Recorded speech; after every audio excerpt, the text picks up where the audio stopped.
Welcome to Today with Totally Out Now.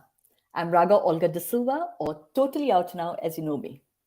Now, India is currently debating marriage equality rights for the LGBTQ people. Although homosexuality was decriminalised in 2018, as you know, by the overturning of Section 377 of the Indian Penal Code, same-sex marriages are not acknowledged or recognized by Indian laws. We are all fighting for marriage equality. The country's Supreme Court started hearing arguments on petitions from couples seeking recognition of same-sex marriages yesterday. There's a lot of speculation, curiosity, misinformation, and anticipation on the hearings. So what is really going on? And what is the procedure? What's going to happen? So I thought it was best for us to have a conversation with the experts. So we are speaking with some people today who are very much involved in the case. So we are speaking today with Mugdha Pande, lawyer, Supreme Court of India. Mugdha, welcome. Hi, Raga. Thank you for having me on your show. Welcome, and you have such an amazing bio. I'm going to try and read a shortened version of it. So just for the audience to understand, Mugdha is a practicing lawyer in New Delhi and Mumbai. She was recognized as one of the top 30 lawyers under 30, and that is very recently, by the way, by Business World Legal in 2021. She has been appointed as an advocate on record for the Lieutenant Governor of Delhi before the Delhi High Court. How prestigious is that? And there are so many things, but I also know that Mugdha has been very much involved with the decriminalization of homosexuality and is currently working with the Maharashtra political crisis before the Constitution Bench of the Supreme Court. Is that correct, Mugdha? Right. That's correct. Thank you. I'm going to invite Anish Gawande. Anish is Hello. a dear friend of mine, and I absolutely love Anish, and I know I'm giving a personal opinion, but let me tell you about Anish. This young man is a writer and translator. He's a director of Dara Shikoh Fellowship, an interdisciplinary arts residency, and founder of Pink List. This is the one that impresses me the most. The country's first archive for politicians supporting LGBTQ plus rights. Gawande is a Rhodes Scholar and holds postgraduate degrees in intellectual history and public policy from the University of Oxford. Now, how amazing is this to have you on our show? Anish, I'm really looking forward to having conversation with you and interact with you on the hearing. You can hear me, right, Anish?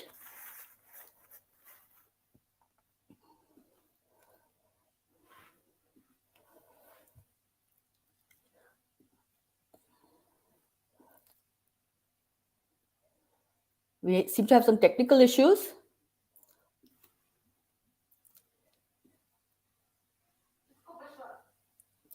Now we've got our third panelist, Vishwa Schoolwallah. Vishwa, hi. Vishwa, again, you have an absolutely illustrious career and background. You've studied literature and psychology, and you've conducted training for gender and sexuality for educators, as well as designed and implemented sex ed curriculum in schools. As Vishwa said to me, he is an openly gay educator. And I would love to know more about you, because you know that you have PL-HIV, which is personal living with HIV, and you're also a designated counselor for Safe Masti, an online platform promoting same sex. So we are talking about a very interesting group of panelists today. I'm very, very happy to introduce all three of you. And it seems Anish is having some technical issues. In the meantime, Mugdha, I want to start with you. Yeah. Most important, Mugdha, can you please tell us what is the current hearing about? If you can just kind of elaborate and just talk to us, because some of our audience is very new to this, and speak to us from a layperson's point of view, please. All right. So, as you know, there's a challenge before the Constitution Bench. The Constitution Bench is hearing whether same-sex or equal marriage rights of the LGBTQ community can be recognized or interpreted given the state of the laws that we have today.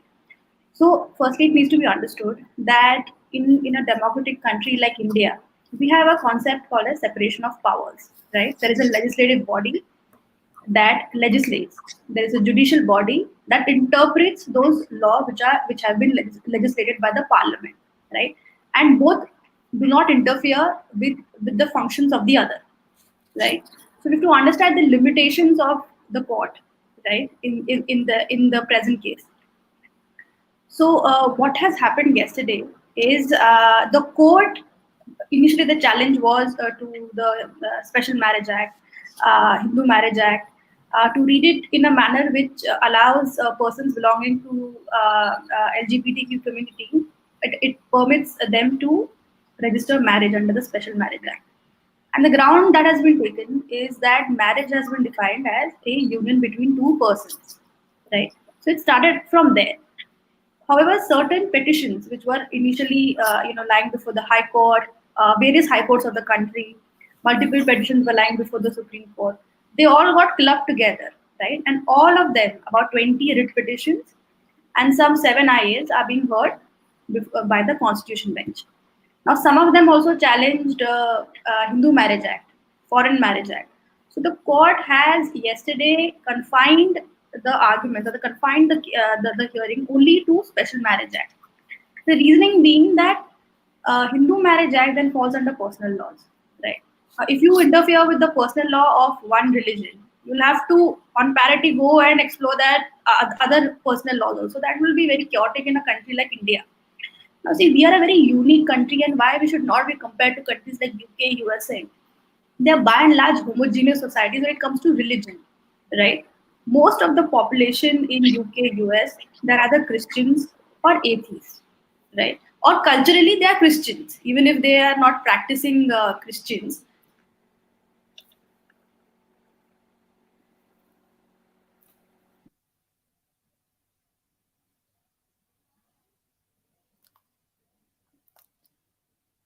Sorry, I think we may be having some experience, some technical problem. Mugdha has frozen.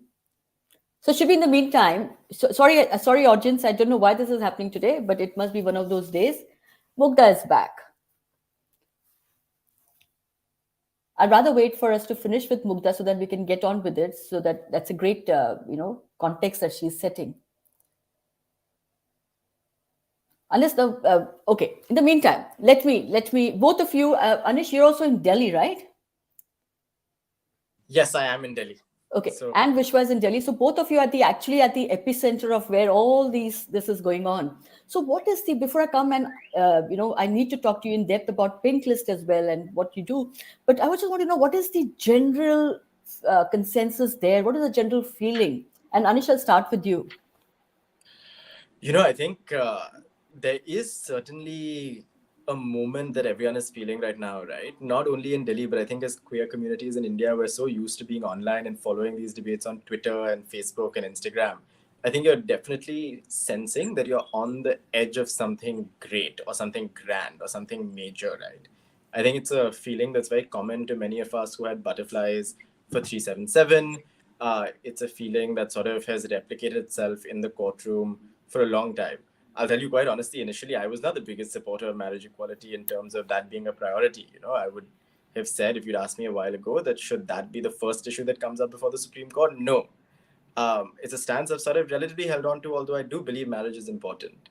But even then, despite my initial, if I'm not the person who originally buys into it, even I'm having like butterflies in my stomach hearing what's happening, and also feeling like this is the pace of change that we need. 377 took so long. Yep. Marriage equality is coming faster. So then the fingers are crossed that maybe anti-discrimination will come soon after. And that this will be, as Menaka argued in court, a bouquet of rights that starts getting opened up, that once the door is opened, it finally will not shut.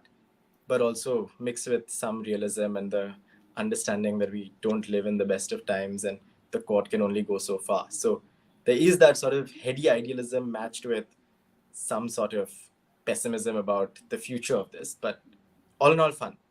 I love the point you talked about, heady idealism. I love that phrase. I think I'm going to own that and use that, because that's how I feel as well. Very cautiously optimistic, but I feel optimistic, seriously. And maybe we are being idealistic, but it's going to happen one way or the other. So I'm going to go back to Mugdha, Vishwa, before I come to you, because I just want to understand, because Mugdha, from an outsider's point of view, now we are in the community, Anish, Vishwa, myself, we're in the community, so we actually understand the conversation. We have a language that we all speak. But to my sister who lives in Mumbai, for instance, who is in the fringe of it and watching it because she's really interested. So her sister is involved in this case. No, but just say, if you were talking to her, what is she expecting from all of this? What is she thinking of? What does she need to be mindful of? See, honestly, Raga, as a lawyer, I am a pessimist, right? And I always try to keep my clients' expectations to bare minimum, right? See, the thing is, when we enter the court, of course, all of us want equal marriage rights. We want our society to progress. We want to be in a utopian state where everybody is treated equally without any discrimination. Everyone has equal rights. However, we have to understand the limitation, like how I started my speech also. You have to understand the limitations of the court, right? Now, we have to be objective when we enter the court, and we have to understand the complexity. Like, for example, I of course, we have filed a writ petition asking for equal marriage rights. However, as a practitioner, as a criminal law practitioner, I see how complex the implications and how grave the implications will be if the definition of man and woman is sort of diluted from its current meaning. It has very far-reaching effects. It's not just about the Marriage Act. So it will create a huge, and even the Special Marriage Act, it's a Herculean task. It is not easy, right? This is not 377, right? It is not going to be as easy as 377 at all. Mugdha, I'm going to ask you at this point Yeah. to explain what is the Special Marriage Act? What is it? Okay, so Special Marriage Act is basically a secular act which permits people of different religions, right, to marry. So personal laws, for example, Hindu Marriage Act requires both parties to be Hindus. Christian laws requires both parties to be Christians. Muslim personal law governs only Muslims. So there was a vacuum where people wanted to have interfaith marriages, intercaste marriages.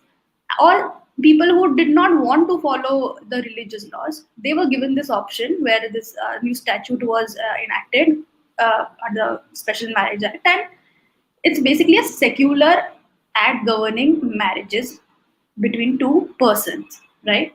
But Justice Chandrachud, now Justice Chandrachud, of course, he was part of the bench that gave judgment in 377 decriminalizing homosexuality. One of the best judges. I think we have one of the best bench. I mean, the best bench that we could have gotten in the current situation, right? Justice Chandrachud is, of course, a very, very liberal judge, and if there is a hope, it's Justice Chandrachud right now. Justice called fantastic, very sound on law, very balanced. So is Justice Bhatt and Justice Nasimha and Justice Seema Kohli. We have a terrific bench, but it is a Herculean task because you see, Special Marriage Act not merely talks about marriage; it talks about divorce. What are the grounds of divorce? Impotency. Now, how will you read that for same-sex couple? How will you read that for lesbians? Impotency, right? That's a Herculean task for a person applying that law, right? You have Succession Act, you have custody of child, right? Maintenance. There are so many issues, domestic violence, maintenance, right? Between a lesbian couple, both females. To whom will it be applicable? Now, of course, there is a way in which the courts can say that whoever was earning less or whoever was a housewife in the in a manner, a working spouse and a stay-at-home spouse is understood, of course. But those are one of the easier ones. The more difficult would be the grounds of divorce. Grounds of divorce is what? Impotency, right? And there are other grounds also, but it creates a huge task because yes, we want we want that the special marriage. That's our only hope. We can't go into personal laws. So we're trying to read down, but it is not going to be an easy task. Is what I'm trying to prepare the LGBTQ community. The hearing is going on Thursday. Why we say Thursday is the last day, but for the week, right? The Constitution bench only assembles three days in a week: Tuesday, Wednesday, Thursday. If the arguments are not concluded, which looking by the way they have been going on, they're unlikely to conclude this week. It may go on next week also and the week thereafter also. After that, the state will argue their rebuttals. Their counter replies will come. Then there are IAs and everything. And after all of this concludes, after the entire hearing concludes, the judgment will be reserved. The judges will take time to write the judgment, right? Because this is one of a kind. See, 377 stood on the shoulders of Nalsa, stood on the shoulders of Puttuswamy. It was after Puttuswamy which recognized right to privacy as an extension of your fundamental right under a right to life and liberty under Article 21. That is when we could decriminalize homosexuality, right? But we don't have any precedents for this. Yeah. Yes, it has decriminalized the act, but this is a completely different ballgame. And it is very, very difficult. See, under CRPC also, what happens is, under the Criminal Procedure Code, a female cannot be arrested after sunset, right? Now, if you dilute the definition, Justice Chandrachud spoke about gender fluidity, right? He spoke about how a biological man and a biological woman, they are not absolute concepts. Saying that has crippling effects on other areas of law, right? Rape laws, domestic violence, right? There are so many sexual offenses, which in India are not gender neutral. Custody, child right, maintenance, right? Grounds of divorce. There are so many aspects which have to be considered, and most of it cannot be done by the court. They can at the most, because a vacuum is too large. But today, Justice Chandrachud suggested that can we come up with guidelines till the time the legislature, fills that void and enacts a separate statute. Like for example, in UK, what UK did, they came up with that Civil Partnership Act in 2004. They came up with a completely separate statute. So if you are a same-sex couple or a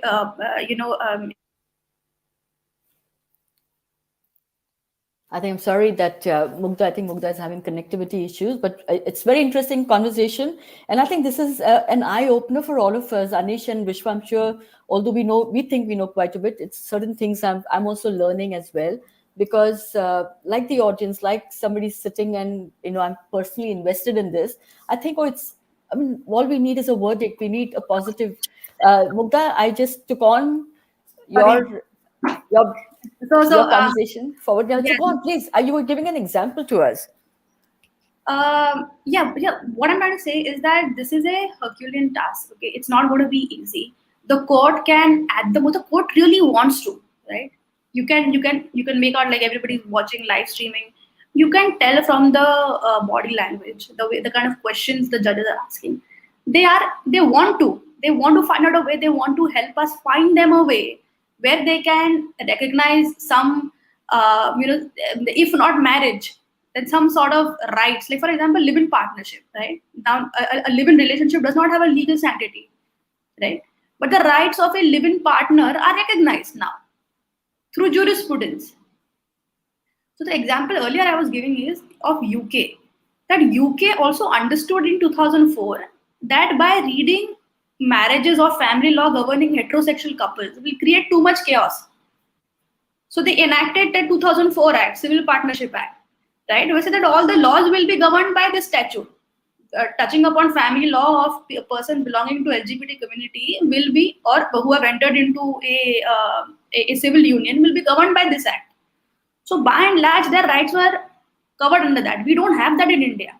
Now that statute of Civil Partnership Act was passed by the legislature of UK. It wasn't brought out by the court.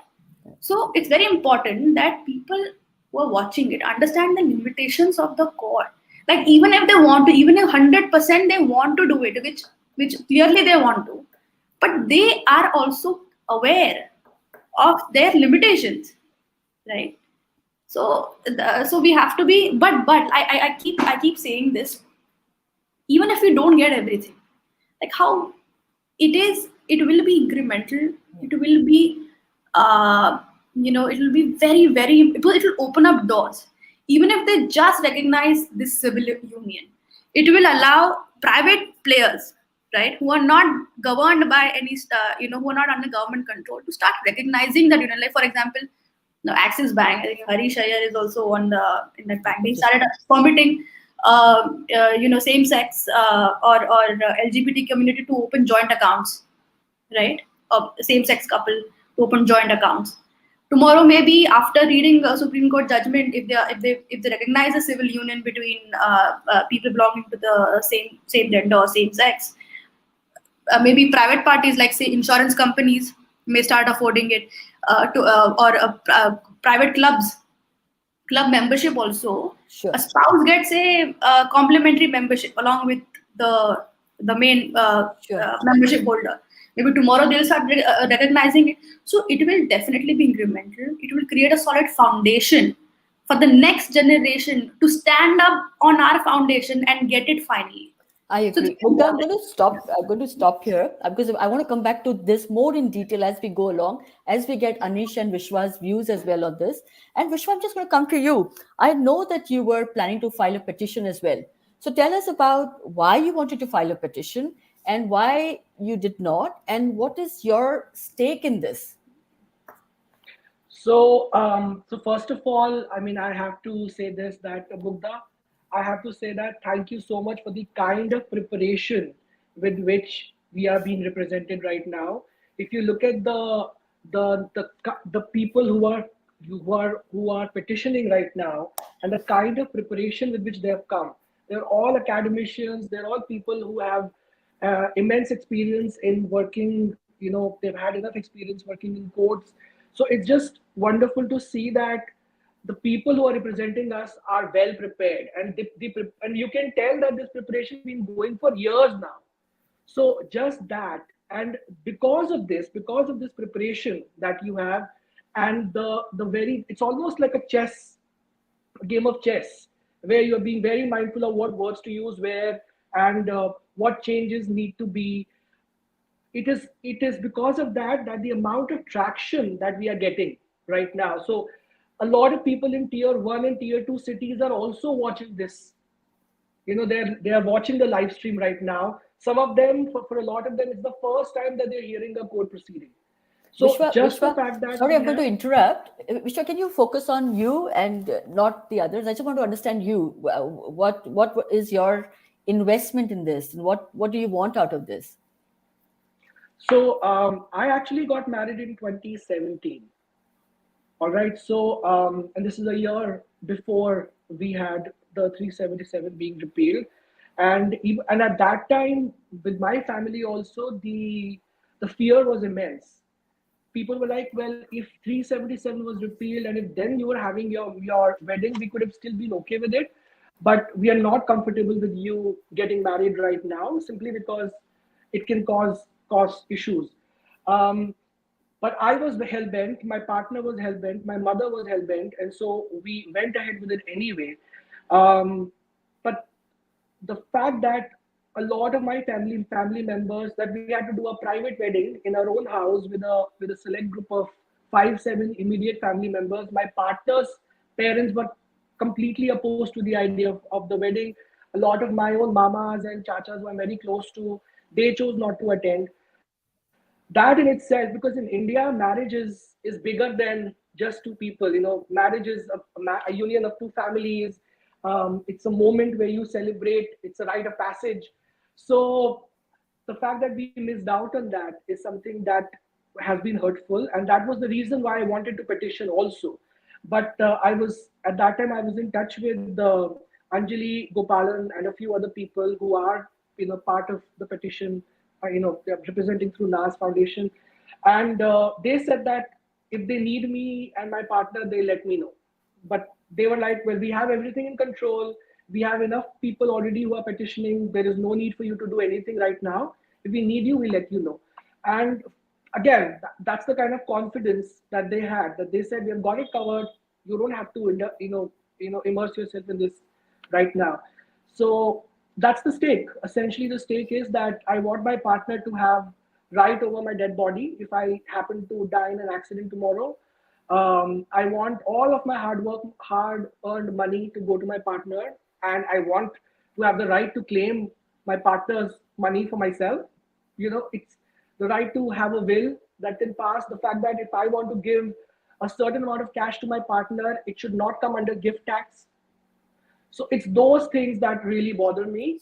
Yeah. For my mother, however, for my mother and for a lot of other people in India, it's also the sanctimony of marriage. So while I might be fighting, I am only vested in just the legal support that a couple gets, which I don't get.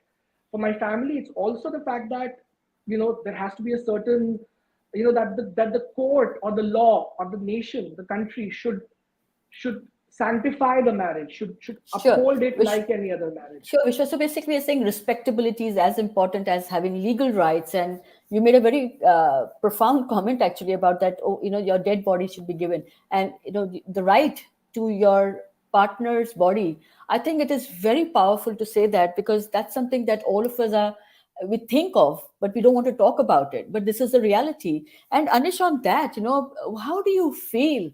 And I'm going to digress a bit. And when you hear comments about that, this is an elitist thing. And I know that for some reason, all the petitioners have been classified as urban elitists. So how do you feel, and how do you want to respond to when comments like that are made by the government? Yeah, I think Raga, going back to what you said, Mugdha, as well, I think there is a certain way in which this case touches at the heart of what is the forum for a demand for rights and what is the forum for a restitution of rights. So the minute you go to a forum for rights like the Supreme Court, you will immediately get the tag of being elitist, because in our country, even today, access to justice is limited to the few, right? So it's not like the Supreme Court has been a deliverer of justice to the common man at the speed at which justice is granted to the elite. So I don't think it's an issue of whether this is an elite issue because it's same-sex marriage. It's an elite issue because it's being carried out in the Supreme Court, right? And that could be for any other issue. So I think the government's point needs to be demolished on that front, that you cannot say it's an elite issue in the Supreme Court. All issues in the Supreme Court are an elite issue, because who has the privilege to wait until you reach the Supreme Court, right? And when is the court hearing these matters? I think the second question that's incredibly important, and for me as someone who works in politics, this is a fundamental question as to who should grant these rights. Mugdha, I'm in complete concurrence with your views. I think this is a task left up to the competent legislature. I think this is something that needs to be decided upon by Parliament. I think this is something that our elected representatives should be debating, discussing, and coming up with solutions for. These are questions that our representatives must ask themselves. Are we going to make laws gender fluid or gender neutral? Are we going to say that the expansion of marriage will also accompany an expansion of the definition of man and woman, which will flow out into our other laws? And maybe it doesn't need to, right? I think misogyny still exists even once you have gay marriage. So, in the majority of cases, should alimony go primarily to the woman in India? Yes, right? So this is not a demand to say all laws should become gender neutral. We have very strong laws on dowry that, if made gender neutral, would destroy the protections that women enjoy against dowry. Those are protections that should be extended to women, cisgender or trans, right? This is women across the board. That should be the expansion of the definition. We're not asking gender neutral laws. We're asking that the expansion of the definition of woman must be accompanied by an expansion of that definition in all spheres. So, for example, and the trigger warning here, sexual assault against trans persons under the Trans Act is currently punishable by only 7 years in jail. Sexual assault against a cisgender woman in India is punishable by life in prison and a minimum of 7 years in jail. We need to expand the definition of woman to ensure that trans women are included under that sexual assault law. I don't think we need to make all laws gender neutral so that the protection granted to women that is currently in place must be extended. Now, the bigger question becomes, what do you do when Parliament is inactive on the issue, right? So one question is the primacy of Parliament that I believe in, that it should be first Parliament that decides on these issues. Our demands have to be fought for on the street, not begged for in courts, is my firm opinion. I don't want to go with a prayer in front of the Supreme Court. I want to be in a position where I can demand for my rights on the street. I can build coalitions that apply political pressure. And I want to ensure that those rights are not at the whims and fancies of some progressive Chief Justice sitting on the bench, but rather any and all political parties that have to acknowledge queer citizens as equal citizens. But what do you do in the absence of that? So with Pinkless India, we filed an intervention also, which will hopefully maybe come up soon, which is on legislative inaction on LGBTQ plus rights in Parliament, right? So we've shown methodically, right, since 2008, when the first private members, when the first question was asked in the Rajya Sabha on same-sex marriage or marriage equality to very recently, like last year, when Supriya Sule and DNV Senthil Kumar introduced 2 separate private members' bills to bring in marriage equality in Parliament. The government's attempts and the government's position has been to stonewall any discussion on the issue. So the legislature is seized of the issue, but the legislature has failed to act despite taking cognizance of the dramatically damaging impact that the current legislation has on LGBTQ plus persons. In the Surrogacy Act and the ART Act, you had MPs voicing their opposition to these acts, new acts being created, right, debated upon and discussed upon in Parliament for the exclusion of LGBTQ plus persons. In fact, in those acts, you could have allowed for a more generous reading of the idea of family that does not then infringe upon the definition of man or woman, and then creates, like you said, Mugdha, separate institutions. Maybe adoption is made possible through a civil partnership between persons who are not cisgender heterosexual persons. The legislature has had the opportunity to discuss and debate these issues, has been provoked to discuss and debate these issues by members in the opposition benches, but has repeatedly failed to discuss these issues. And so one of the arguments that has come up in court is you cannot wait for the legislature to keep doing this. Now, can the court go ahead and create civil union or civil partnership? I don't think so. I don't think it is if you ask me personally, I don't think it's the job of the court. The court is supposed to be an interpreter of statutes, not the creator of statutes. The court is meant to be your safety valve, not the first port of call for any problem that you have in society. But until then, if there's a denial of rights, then the court has to be there, right? Then I'm sorry, the court is taking on a burden of responsibility that's greater than it would normally have. But we're a broken democracy, we have a broken parliament, we have a broken polity. So until we can fix that, we're not going to wait around waiting for rights to be granted in some long-term process, right?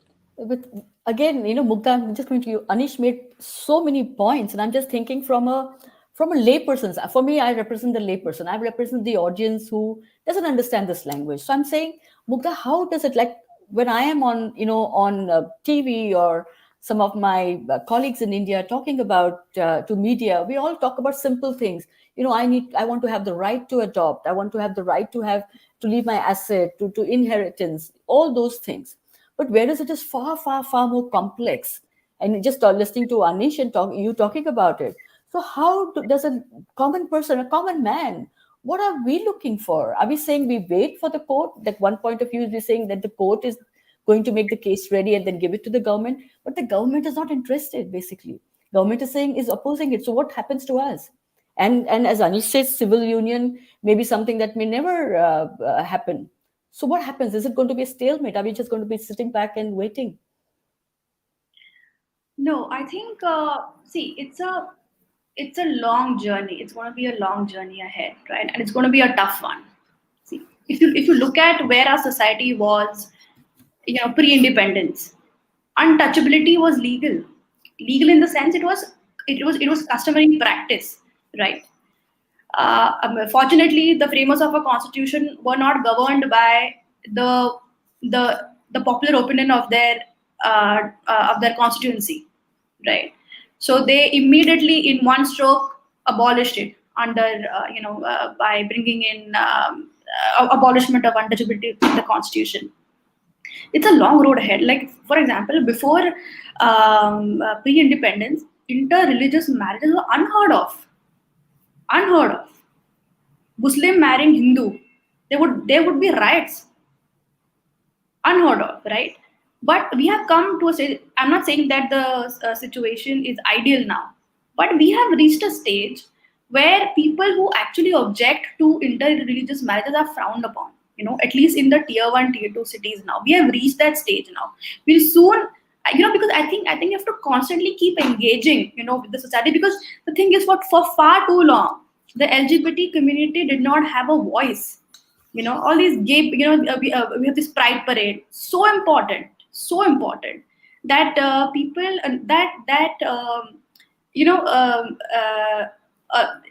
it takes time for people to accept something which is unusual, or something which is not something which is alien to them, right? For example, I don't blame a conservative man residing in a small town of, say, Nagpur, right? Or say Amravati, or some town in Bhatinda. For him, it is very natural. All he has seen all throughout his life is a heterosexual marriage. He's never seen, he's always seen people from LGBT community either being shunned or either, being laughed at, made fun of, or discriminated. So he doesn't know, he's not taught that in school, right? He's not taught that sexual orientation or that it's a natural phenomena. It's not something that says tomorrow. Baba Ramdev, a few years ago, he had started this program of curing people of homosexuality. And Baba Ramdev has a huge follower. He has a huge followership. So we, as a society, it's going to be a task. It's not going to be easy. We have to keep fighting. We cannot say, okay, but are we just going to? It may not even happen in your lifetime, in my lifetime. But it's very important that we do not give up. Because if not in your generation, Raga, and not in my generation, our kids' generation, we would have created a very strong foundation, bedrock for them to stand on our shoulders and demand the way Nalsa did for us, the way Puttu Swami did for us, the way Nas Foundation in 2013 did for us. Right? That's what allowed 2018 Navteej Singh Johar to succeed. Because these cases, these people created a very strong foundation. They did not give up. When High Court rejected Nas, when Supreme Court rejected Nas Foundation's case in 2013, they did not give up. They kept fighting for 7 years. Then we got this decriminalization of homosexuality. Same-sex marriage is going to be an even tougher route, right? So we cannot lose hope. Sure, It's going to be tough for sure.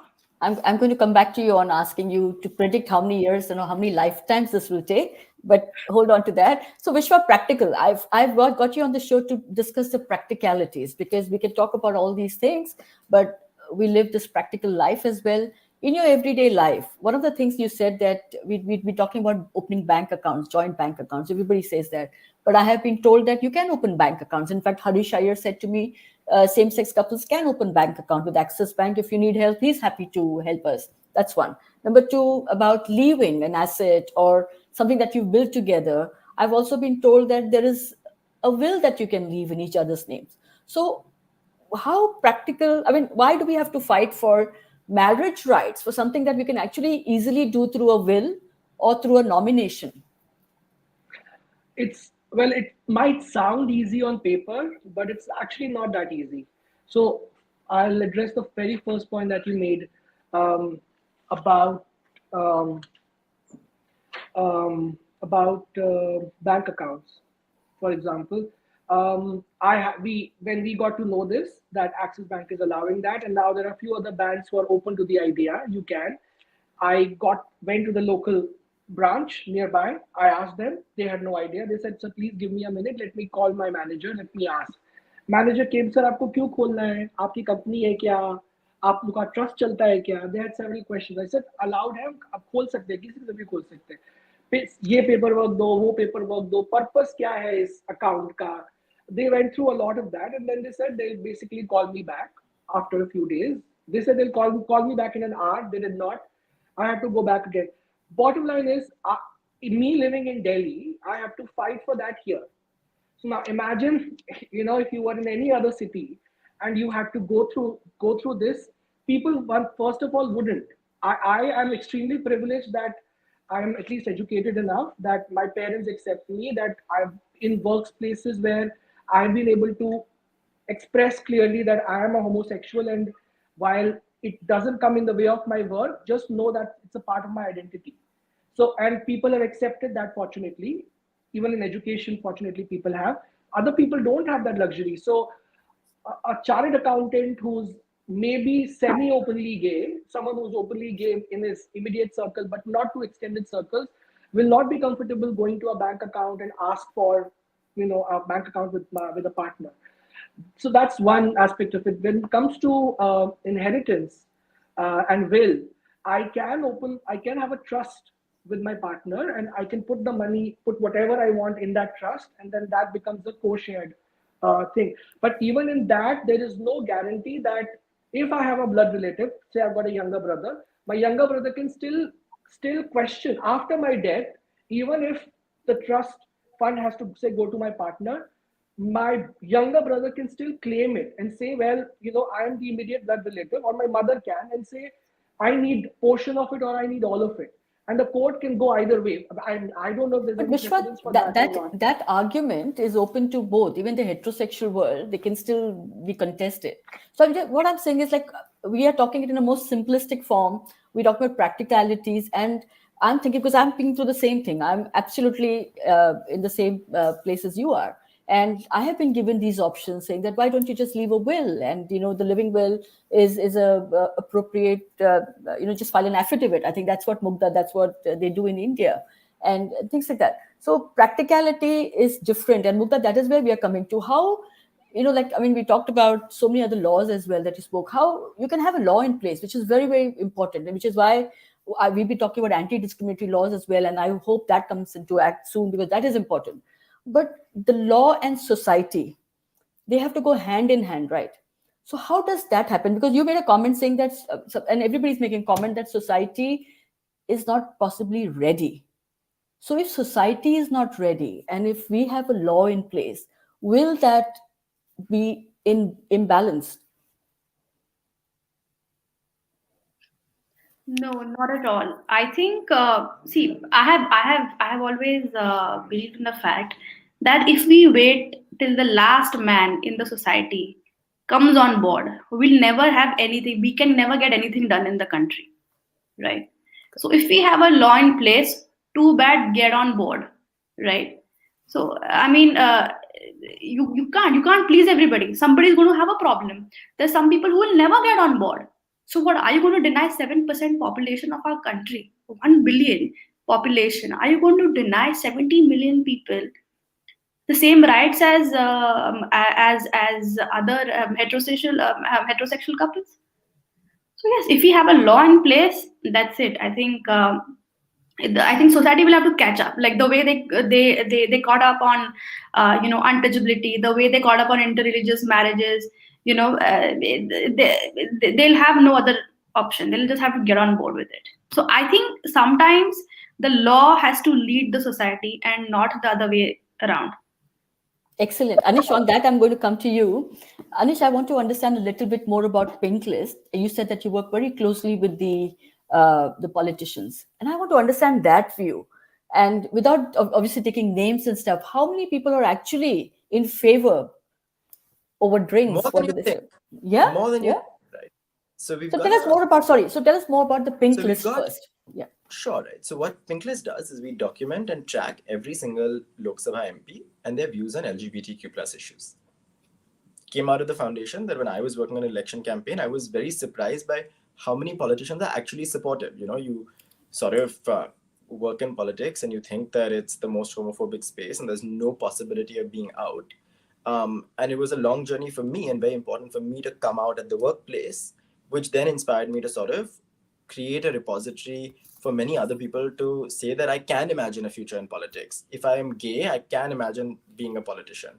If I'm queer, I can imagine a future in parliament, right? I can imagine a future where I can be MP. And so that's how Pinklist came about. What we do now is we track what every MP has said on LGBTQ plus issues. Now, out of 543 MPs, 162 have made statements on LGBTQ plus issues. Good, bad, and ugly.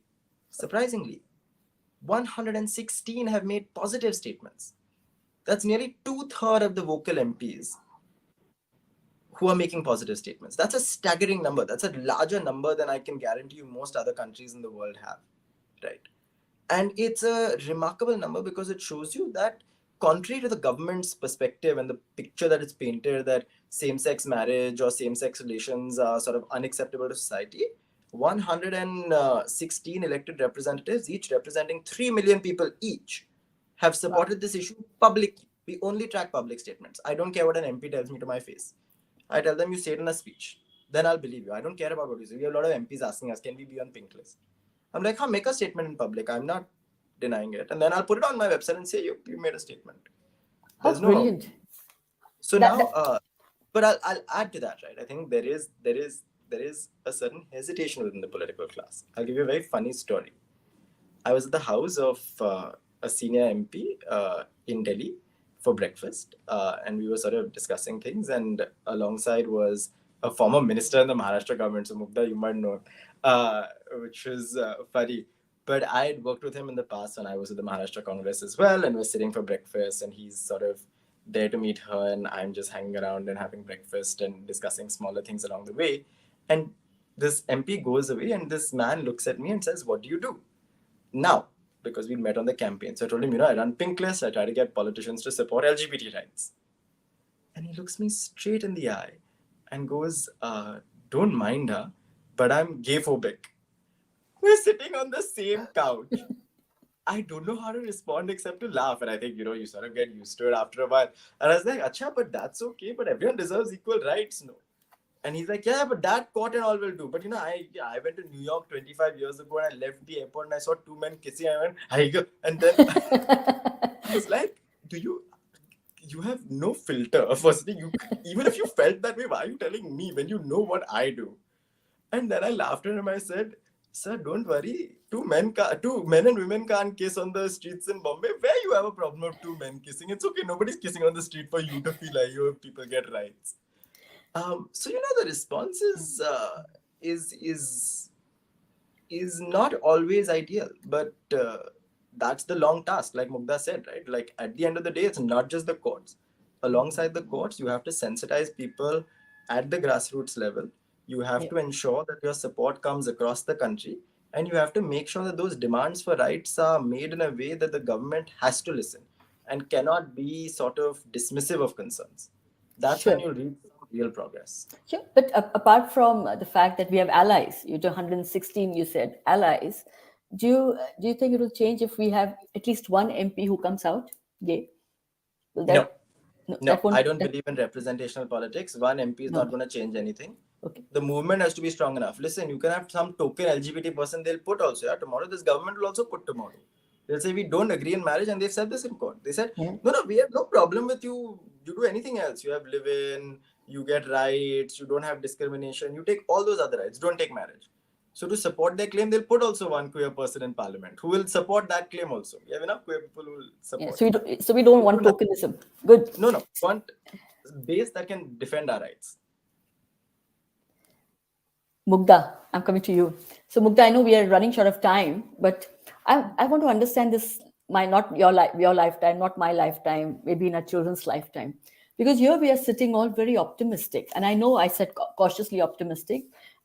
Different people use different terms, and you said you're pessimistic. And I know why, because I've known you for a long time now. But I want to understand, what is the reality of this? Everybody's expecting that something is going to happen in the next day, weeks, months, maybe a year. I think people have reasons to be optimistic. Okay. I think just the fact that the Supreme Court has constituted a 5-judge bench, with one of the senior most judges on the bench, Justice Kaul, who's a number 2 right now in Supreme Court, Chief Justice. And the fact this is being live streamed, right? The fact that we have an openly gay senior lawyer, Dr. Guruswamy, Dr. Kajju, who actually, sorry, not Dr. Kajju, Miss Arundhati Kajju, whose father actually wrote a very heartwarming piece in an op-ed the other day in one newspaper. He's also an ex-diplomat. I think that has created people, and people are watching it, right? People are discussing it. I don't know what happens to Mugdha when she speaks to us, no? Okay, until she comes back. The power of her words is shaking the internet. Exactly. I think the spirit of her words. No, but this is a very interesting discussion. I find this interesting because, I don't know, I'm sure Anish, you and Vishwa, you as well, because as influencers in the community, we are seen as influencers. There's so many messages. Trolls are coming. I don't know how you're managing the trolls. I'm just ignoring them for now. But messages saying that, Raga, are we going to celebrate? What champagne do you like? They don't really understand. One, I don't drink champagne. Two, beyond that, of course, I drink champagne. The fact is that there is not going to be any celebration right now. But isn't that something that you've heard as well, Anish and Vishwa?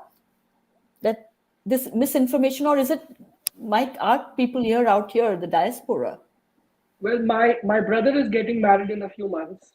And my mother is like, and the first hearing happened on 13th of March. That's my mother's birthday. So my mother, being my mother, has been like, oh, मेरे birthday भी शुरू हुआ बेटा, मेरा आशीर्वाद तुम्हारे साथ है.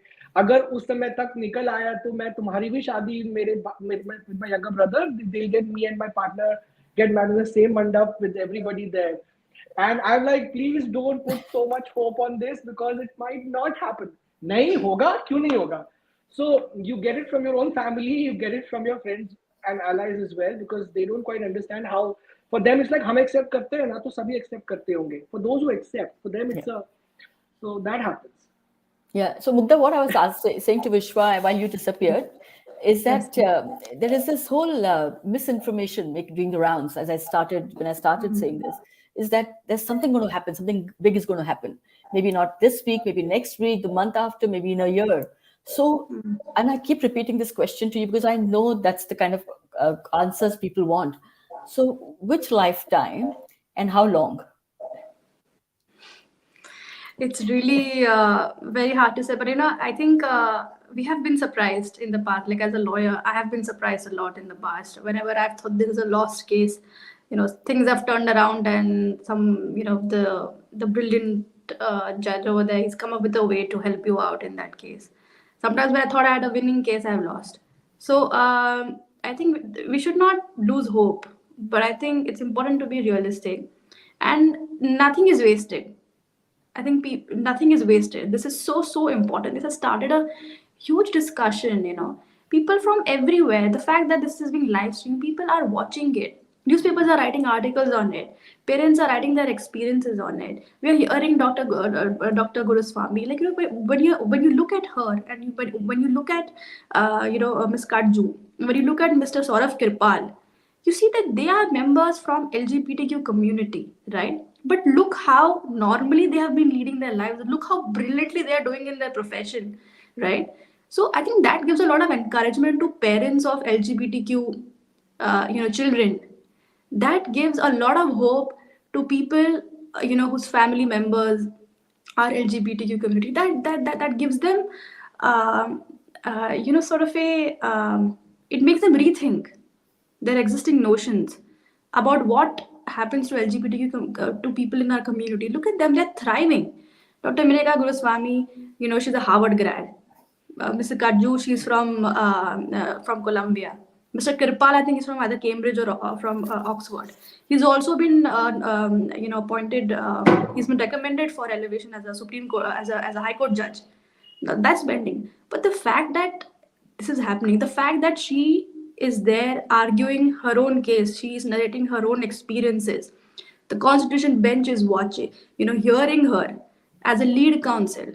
That should give tremendous hope to everyone in our society. That if this is possible to an LGBT community, we have hope. We have, I think so. No matter what happens to the case, I think we have already won. There has already been an incremental development in society in the way they perceive LGBTQ community. Excellent. Right? Yeah. Excellent. I mean, I've been seeing a lot of media news myself. I've been on some, and someone said the other day that we were always in the 5th, 6th, 7th, or 10th pages in the newspaper. Now we're actually making headlines, which is brilliant. I think it's a new wave for sure. We're not going anywhere. At least I am not going anywhere. Anish, are you? Never. No, we're not going anywhere. Think I have tears in my eyes just listening to both Vishwa and Mugdha. And that's what I meant when I said initially that this just feels like we're at the edge of something great. And that doesn't mean that we'll win. It doesn't mean that something concrete will come out of it. But even if we lose, I think the momentum we've gained, I know that nobody will stop fighting. Yeah, There'll be more petitions. I agree. There'll be more things done. Yeah, exactly. I was on BBC yesterday and they asked me this question, and I absolutely, with my hand on my heart, 18 years ago, I was in New Zealand with my young family. I'd just been outed. I didn't know what was going to happen. Someone said to me, my marriage was over to a man. I had separated, I'd filed for divorce, which took a long, long time, by the way, Indian man and Indian courts. But anyway, and somebody said to me, you think you will ever marry a woman now? And I said, I don't know, maybe. I was just very hesitant. I didn't know. And then an Indian person said to me, a friend of mine saying, do you think this will ever happen in India? And I said, no, not at all, not in my lifetime. They won't even have these conversations. Forget about marriage. My mother was not willing to hear the word lesbian or gay. And they're very, very educated people. So for me to even sit here and have these discussions and read headlines and see the media news, I think for people of my generation, Anish in particular, it's absolutely heartening. We have already won. That's how I see it. So Mugdha, in that point of view, you're absolutely right. I think we will win no matter what, but we have to fight. Winning is not about coming second and third. Winning is about crossing the line, and we have to cross that line. And I'm just going to, before we finish, we've got a very short time, another 5 minutes. I'm going to ask passing last comments. Start with Vishwa. Vishwa, what is it that you want? What are you expecting from this, and how it will change your life, you think? I am actually genuinely hoping that the the court, is decides in our favor, and that we actually get at least some semblance um, of of of marriage, some form of marriage, some form of partnership. That's what I'm hoping for. I understand that it's difficult. It may not happen now or for the next foreseeable future, but I'm really hoping that it does. I'm not an all-out activist like a lot of other people are. My approach has really been, if I do my work well, making everybody else cognizant of the fact that I'm also gay, but I'm also good at what I do. I think that kind of just shapes the environment around me, and hopefully that can then create an effect. So I don't think my life would change otherwise, because I've kind of crafted my life that way. But I understand the impact of this in many small ways. For example, kissing in public. I had an American boyfriend many years ago, and we were at an airport in the US, and just before I was leaving, he kissed me at the airport, and it felt strange and exhilarating at the same time. And while I was going back in the plane, I just kept thinking that, all right, this is what it feels like to be. And I don't enjoy PDA. So for me to feel that way, I realized how much more it would feel for people who. So just that, I mean, just to have that freedom of saying, I'm not going to be clubbed to death by a group of by an angry mob simply because I'm kissing my partner or holding or sitting too close to my partner. For me, just that would be freedom in some ways. Fabulous, fabulous, and I hope it comes true. Anish, you? I think this has been an exhilarating experience, and like you said, we've already won, right? Because it's reignited a sense of community. I think 2013 to 2018, dark days, right? 377 back on the statute books, major reversal, no hope from the constitutional bench until it passed that verdict. But a sense of community, a sense of pride's becoming bigger and bigger despite that law being against us, a sense of people coming out despite the law being against us. I think that community feeling had like sort of dissipated a little after 2018 because we hadn't had one big sort of thing to rally behind. I think you're seeing that sort of like community feeling coming back together. Everyone's watching this live stream. Every queer person is watching this live stream. That's what creates community. I hope we can channel that community. I hope we can use that sense of community to fight for horizontal reservations for trans people that activists like Grace Banu are fighting for. I hope that leads to counseling centers being set up in smaller towns. Today, queer kids don't have a place to go to. I hope that the momentum we've built, the heartstrings we've pulled, inspire some of us to do smaller initiatives in our own areas. Maybe like sensitize children in schools. And I hope that it builds up that momentum that I think a little bit all of us have forgotten about because we didn't have any hope after that 377 verdict to sort of keep that fight alive. I hope this inspires that hope to keep going. Absolutely. I mean, that's so beautifully put, Anish. I mean, like, just listening to you is giving me the hope. And I say that, this audience, anybody who's watching now, who watches later, please make sure that we do everything in a small way. We don't have to wait for big things to happen. Make small things happen, because there's a lot of people out there who really need help and support. And Mugdha, with you finally, my optimistically pessimistic friend, please tell us, what should we look forward to? I think we should look forward to. I really hope the court or Justice Chandrachud's bench figures out a way to to give some sort of recognition right? Even if it doesn't have a legal sanctity. For example, what they did in the case of the live-in partners.